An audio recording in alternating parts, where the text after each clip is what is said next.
సామెతల గ్రంథం 6వ అధ్యాయం. నా కుమారుడా, నీ చెలికాని కొరకు పూటబడిన ఎడల, పరుని చేతిలో నీవు నీ చేయి వేసిన ఎడల, నీ నోటి మాటల వలన నీవు చిక్కుబడియున్నావు, నీ నోటి మాటల వలన పట్టబడియున్నావు. నా కుమారుడా, నీ చెలికాని చేత చిక్కుబడితివి. నీవు త్వరపడి వెళ్లి విడిచిపెట్టుమని నీ చెలికానిని బలవంతము చేయుము. ఈలాగు చేసి తప్పించుకొనుము. నీ కనులకు నిద్రయైనను, నీ కనురెప్పలకు కునుకుపాటైనను రానియకుము. వేటకాని చేతి నుండి లేడి తప్పించుకొనున్నట్లును, ఎరుగువాని చేతి నుండి పక్షి తప్పించుకొనున్నట్లును తప్పించుకొనుము.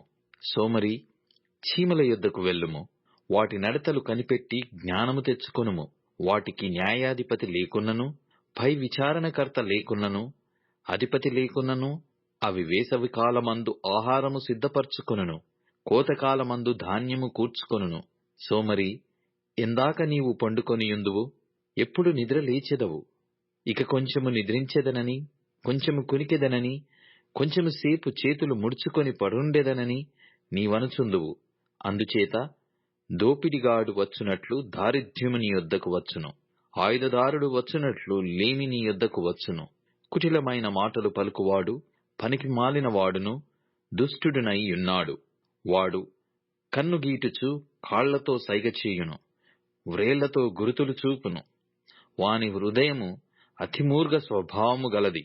వాడెల్లప్పుడూ కీడు కల్పించుచు జగడములు పుట్టించును. కాబట్టి ఆపద వాని మీదికి హఠాత్తుగా వచ్చును. వాడు తిరుగలేకుండా ఆ క్షణమందే నలగగొట్టబడును. యెహోవాకు అసహ్యములైనవి 6 గలవు, 7 ఆయనకు హేయములు. అవేవనగా అహంకార దృష్టియు, కల్లలాడు నాలుకయు, నిరపరాధులను చంపు చేతులును, దుర్యోచనలు యోచించు హృదయమును, కీడు చేయుటకు త్వరపడి పరుగులెత్తు పాదములును, లేని వాటిని పలుకు అబద్ధ సాక్షియు, అన్నదమ్ములలో జగడములు పుట్టించువాడును. నా కుమారుడా, నీ తండ్రి ఆజ్ఞను గైకొనుము, నీ తల్లి ఉపదేశమును త్రోసివేయకుము. వాటిని ఎల్లప్పుడూ నీ హృదయమందు ధరించుకొనుము, నీ మెడ చుట్టూ వాటిని కట్టుకొనుము. నీవు త్రోవను వెళ్ళునప్పుడు అది నిన్ను నడిపించును, నీవు పండుకొనున్నప్పుడు అది నిన్ను కాపాడును, నీవు మేలుకొనున్నప్పుడు అది నీతో ముచ్చటించును. ఆజ్ఞ దీపముగాను, ఉపదేశము వెలుగుగాను ఉండును. శిక్షార్థమైన గద్దింపులు జీవమార్గములు. చెడు స్త్రీ యొద్దకు పోకుండను, పరస్త్రీ పలుకు ఇచ్చకపు మాటలకు లోబడకుండను అవి నిన్ను కాపాడును. దాని చెక్కదనమందు నీ హృదయములో ఆశపడకుము.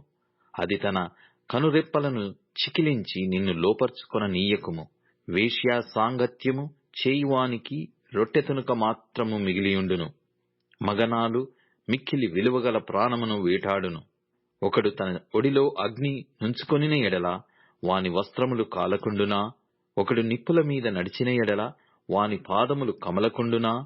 తన పొరుగువాని భార్యను కూడువాడు ఆ ప్రకారమే నాశనమగును. ఆమెను ముట్టువాడు శిక్ష తప్పించుకొనడు.